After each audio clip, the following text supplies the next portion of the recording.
olha só, o Instituto Cidades Sustentáveis, na verdade, da Rede Nossa São Paulo, lançou uma pesquisa revelando quais as prioridades econômicas dos brasileiros na hora de escolher seus candidatos para essa eleição de 2022.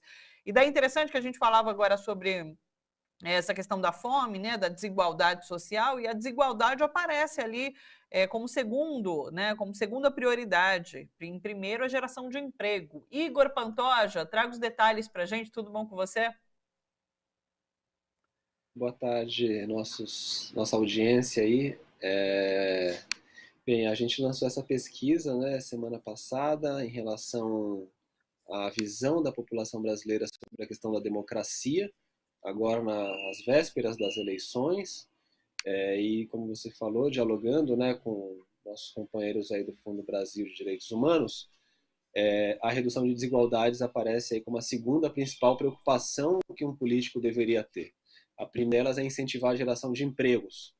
Então, acho que quem conseguir, né, de fato, dialogar com essas principais preocupações é que vai ter um melhor resultado nessas eleições nos diferentes níveis, aí, os diferentes cargos para os quais a gente está votando agora em outubro.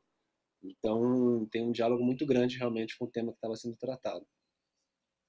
Achei muito interessante, Igor, essa questão das desigualdades aparecerem, porque é algo que não aparece de forma egoísta, né? Egoísta no sentido de eu não vou pautar a política a partir das minhas próprias necessidades, mas olhando também ao meu redor, né? Eu achei muito importante isso ser trazido.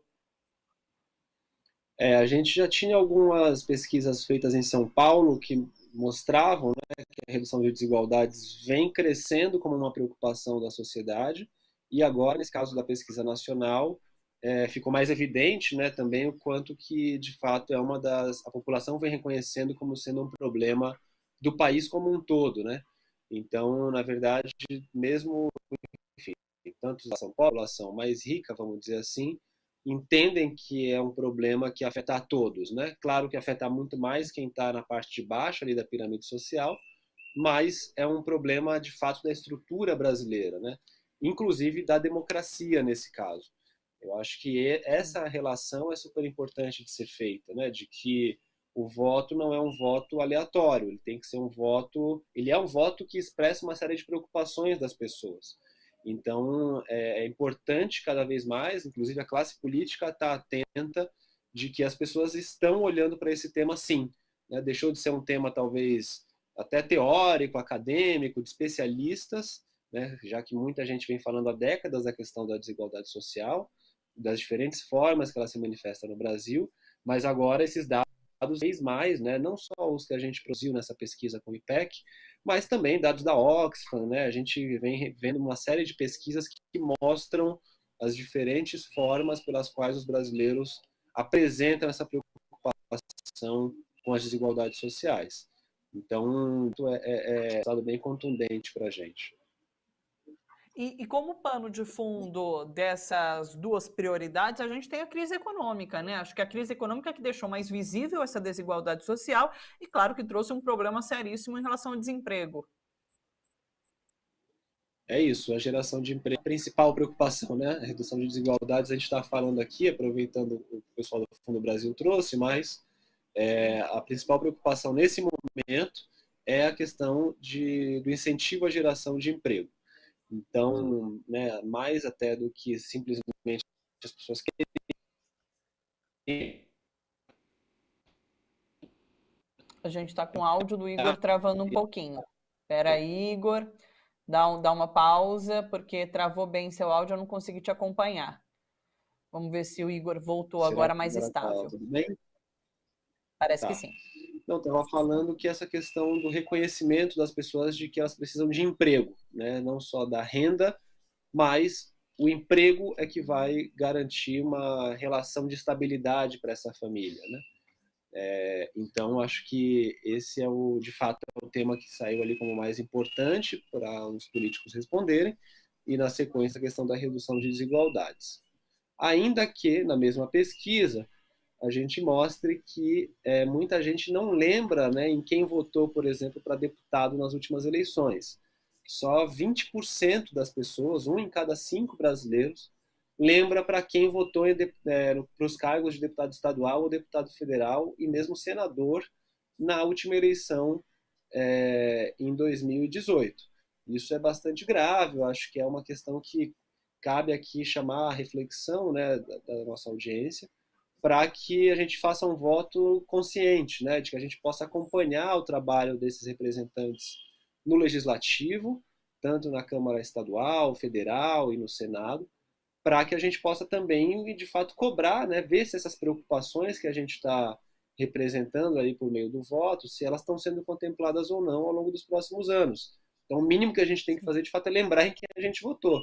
Né? Sem isso, não tem prestação de contas, né? A gente não consegue saber o que eles fizeram com esse voto de confiança que a gente está dando nas eleições.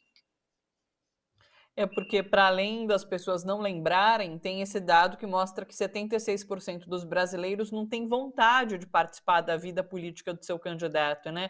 Que é um problema sério. O ideal seria que, assim, você cobrasse, você, de fato, participasse de discussões públicas após a eleição ali do seu candidato, né?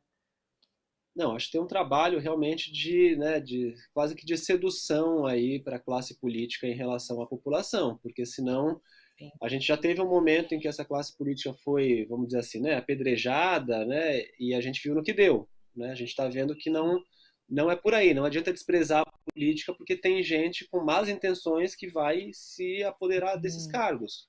Então, se a gente simplesmente achar que a política tem que estar de lado, a gente está muito ameaçando o nosso futuro, vamos dizer assim, né? Poderia falar aqui um monte de expressões piores, mas eu acho que, no mínimo, a gente está descartando, deixando ali, escanteando, talvez, o nosso futuro, das próximas gerações e tal.